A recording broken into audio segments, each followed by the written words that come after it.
you beautiful Spark, and welcome back to another solo episode. I am your host, Danielle Lewis, and also the founder and CEO here at Spark Business.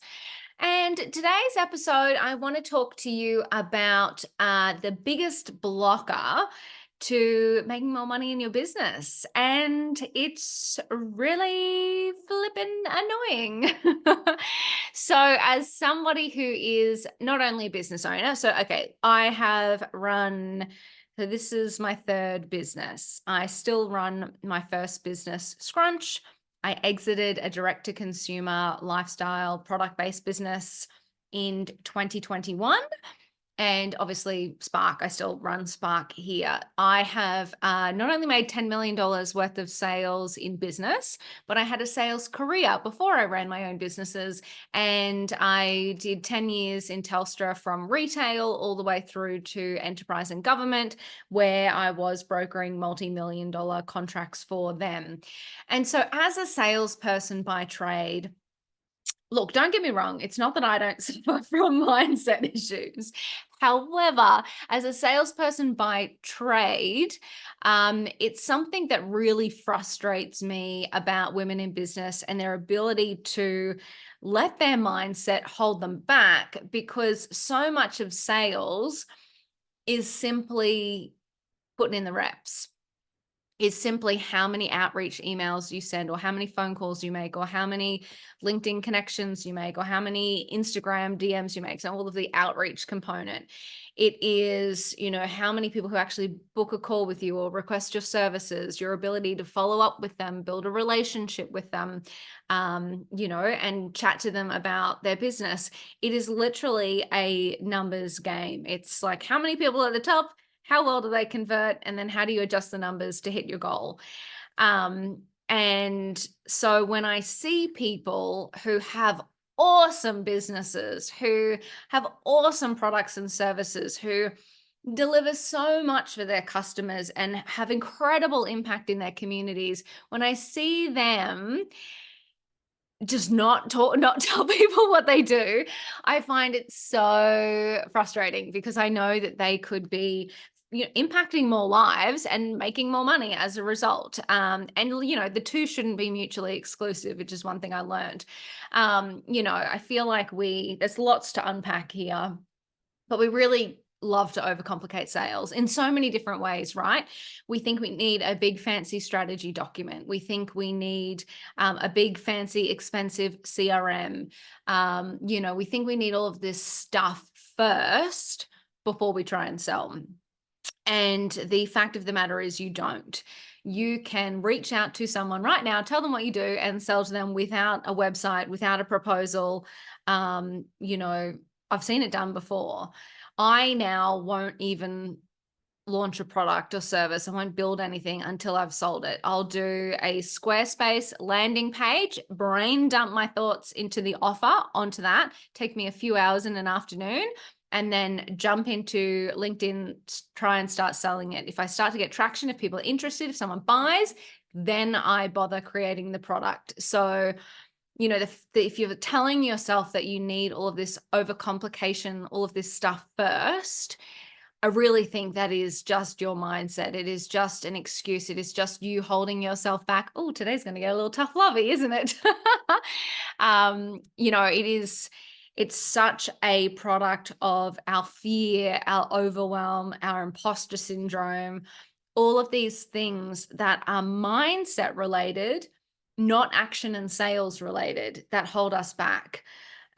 So today I just wanted to show up and I guess shine a bit of a light on that, because I'm just seeing it so much. We're talking about, last solo episode was all about people talking so much about the economy and the cost of living crisis and all of the things, but still not taking action.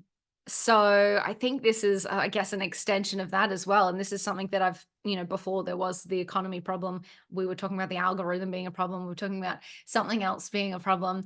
Again, it's just our go-to to focus on the problems and overcomplicate things rather than just stepping into taking action. So that is what I wanted to shine a light on for you today, just in case it triggers something inside you, just in case you feel seen, just in case I'm calling you out. I want to tell you that the only key to sales is taking action. I said this in the last episode and I will say it again. You can feel overwhelmed. You can feel like your business is failing. You can feel like you want to quit. You can feel anything that you want to feel, but you can still take action. You can still send the email. You can still create the proposal. You can feel shitty and still do the things you need to do to hit your financial goals. So with that call out in place, I'd at least like to offer you up 3 tips to try and help you take one step forward. So 3 things that I do to help myself show up, because yes, I know I've just rabbited on about how I've been a salesperson for over 20 years and done all of the things. Still doesn't mean I don't have the moments where I'm, haven't washed my hair in a week. My husband loves it. And don't want to get out of bed and don't want to do all of the things. These are the things that help me. So the first one is a bite-sized list. What is a bite-sized list? A bite-sized list is a list of things that I can do in 5 minutes or less that help me contribute to growing my business or making more sales. So what I do is I know I'm going to have days where I don't want to show up. I know I'm going to have days where I don't want to get in front of the camera, or I don't want to do anything hard, do anything I have to think too hard about. So I create this bite-sized list for myself, and it is basically things that I can do in 5 minutes or less. So some examples might literally be whatever's on my mind, creating a static Instagram tile because I don't want to show up on a reel or stories and posting that. It might be jumping onto LinkedIn and reaching out to the first 5 people I think about and asking them how their business is going. It might be jumping into Sales Navigator and filtering by my ideal client and doing 5 random outreaches to people I know I can help. If I have done my hair and makeup, but I'm getting to that time of the day where I'm like, okay, I'm about to quit everything. Maybe it is I do show up on stories and just remind people what it is that I do and how I can help them. So those bite-sized actions that we can take in minutes that, okay, I'm getting to that overwhelm phase. I'm getting to the, oh my God, I don't want to do it phase. I look at that list. I use ClickUp as a project management tool. I look at my list and I go, I can do that one. And then it takes me the 5 minutes or however long it takes me. And I say, okay, that's it. I have put one foot in front of the other today, and I have moved in the direction of my goals, of my dreams, of the results I want to create in my life. That is enough. So the bite-sized list is so good for that. Second tip I have for you is scheduling time for sales. So we put so many appointments in our diaries for everybody else. This is something that you should put in your diary for you, because taking action on your sales work is what it takes to move the needle, is what it takes to grow your business. And if we schedule it, we have a far more likelihood of actually showing up for ourselves, because we know at that time of day, that is when I have carved out time to do that work. Now, make it a little fun. Don't call it sales time. If it's an hour, if it's 2 hours, whatever it is, even if it's 30 minutes, I don't care, as long as you show up every day and do it.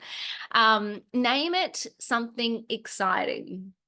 So I call mine empire building because I resonate with that. I have a client who calls hers family holiday because she just wants to create more income each year to take her family on an epic trip away every year to create memories in her life. So call it, like, why are you here? Why are you doing this? Why are you running yourself into the ground, creating a business? Whatever that why is, name your sales time that in your calendar. So it reminds you when you show up here, okay, I'm sitting here for an hour sending cold outreach emails because that's the dream. That's the life that I'm creating for myself. So absolutely schedule it and show up to those appointments.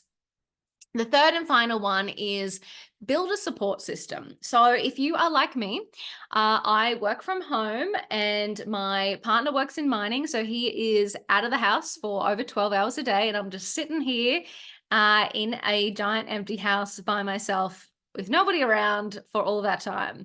So I have had to build a very strong support system around me. I am a part of 3 or 4 different women in business membership groups, and I have a business coach as well.